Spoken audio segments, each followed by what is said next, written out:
دنیا کے کوئی بھی ملک ہو جس میں جو مسئلہ عام ہو گیا ہے اس وقت کہ جو مسلمان خاتون مغربی ملک میں یا ہندوستان میں کہیں بھی رہتے ہوں اور وہاں انہیں گزارے کے لیے ملازمت کرنا پڑتا ہو، تو ایسے موقع پر عام طور سے عورتیں جب ایسی جگہ پر جاتی ہیں جہاں ان کے جیسی عورتیں اور بھی ہوتی ہوں یا ان کو دیکھنے والے مرد جمع ہوتے ہوں، پاک صاف جگہ پہ جاتی ہوں، تو بالعموم انسان بن سور کر ہی جاتا ہے۔ تو ایسی آفس جانے والی عورتوں کا کاجل لگا کر، بہوؤں کے بال صاف کر کے، میک اپ کر کے، خوشبو لگا کر آفس جانا حصول معاش کے لیے جائز ہے یا نہیں ہے؟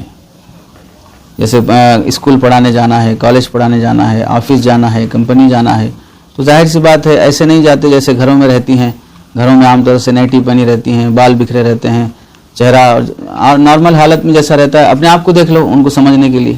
جیسے تم پڑے رہتے ہو کیسے رہتے ویسے رہتے۔ ہر آدمی باہر جانا ہے تو بنتا سورتا ہے، گھر میں رہتا ہے تو کون بنتا سورتا ہے؟ تو جب باہر جانے کے لیے یہ بن سور کے نکلیں تو پھر شرعاً اس کی اجازت ہے کہ نہیں ہے؟ چونکہ وہاں پر سادہ حالت میں جا تو نہیں سکتے، آفس میں کون پسند کرے گا کہ آپ گھسی پٹی حالت میں کوئی امپلائی بن کے کام کرنے کے لیے آئے؟ ایسے ہی ہم بھی دیکھ لیں، بھائی اساتذہ پڑھانے کے لیے آتے ہوں کوئی بھی ہوں تو تھوڑی اچھی حالت میں ہی آتے ہیں، تو خراب حالت میں آئے، لنگی بنیان پہن کے آئے مول صاحب پڑھانے واسطے تو کون پسند کرے گا؟ کوئی بھی نہیں چاہتا، تو اچھی حالت میں ہی آتے ہیں۔ تو عورتوں کا اس طرح بن سور کے آنا شرعاً کیسا ہے جاب کی خاطر؟ تو پہلی بات تو یہی ہے کہ عورتوں کو جاب کرنے کی ضرورت کیا ہے، وہ بنیاد پہلے رہے گی کہ جاب کی خاطر باہر نکلنا بلا وجہ کے جائز نہیں، چونکہ ان کا سارا نان نفقہ وہ مردوں کے ذمہ ہے، عورتوں کے ذمہ خود ان کے ذمہ ہے ہی نہیں۔ تو پہلا سوال کا پہلا جزیہ یہی رہے گا کہ جاب کی ضرورت کیا ہے۔ بلا ضرورت اگر جاب کر رہی ہے عورت تو وہ خود ایک ناجائز ہے، اس کے لیے نکلنا جائز نہیں ہے۔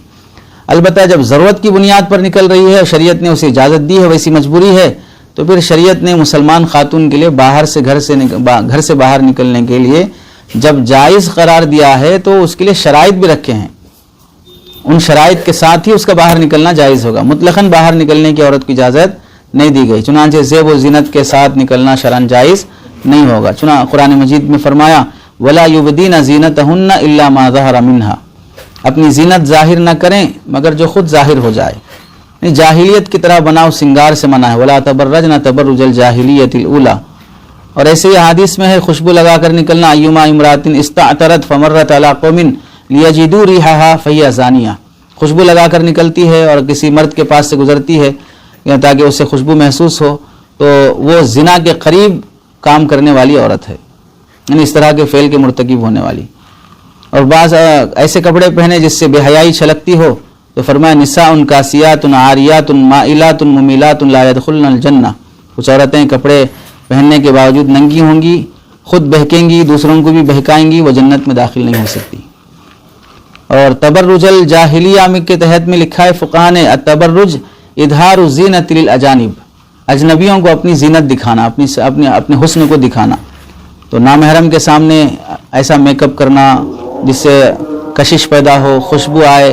جاذب نظر لباس پہننا، یہ سب چیزیں جائز نہیں ہیں۔ تو لہٰذا سادہ لباس، غیر نمایاں صفائی اور ہلکی پھلکی سی تیاری، مکمل پردہ،